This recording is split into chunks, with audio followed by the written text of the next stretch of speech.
রাষ্ট্র সংস্কারের বিএনপির ৩১ দফা বাস্তবায়নের লক্ষ্যে কুমিল্লার লাকসাম উপজেলায় লাকসাম স্টেডিয়াম মাঠে এক বিশাল জনসভা অনুষ্ঠিত হয়েছে।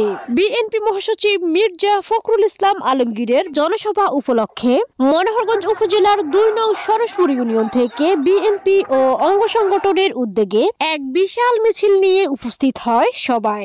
এ সময় উপস্থিত ছিলেন মনোহরগঞ্জ উপজেলা বিএনপির যুগ্ম আহ্বায়ক এম শওকত হোসেন শিহাব, কানাডা বিএনপির সাধারণ সম্পাদক আব্দুল হামিদ নুরু, সরসপুর ইউনিয়ন বিএনপির সভাপতি এস.এম. আলী আকবর, উপজেলা যুবদলের যুগ্ম আহ্বায়ক শামসুল আলম, উপজেলা স্বেচ্ছাসেবক দলের যুগ্ম আহ্বায়ক আজিম মেম্বার, উপজেলা যুবদলের সদস্য ও সরসপুর ইউনিয়ন যুবদলের সদস্য সচিব সাংবাদিক আরিয়ান আনোয়ার সহ অন্যান্য নেতৃবৃন্দগণ এ সময় উপস্থিত ছিলেন।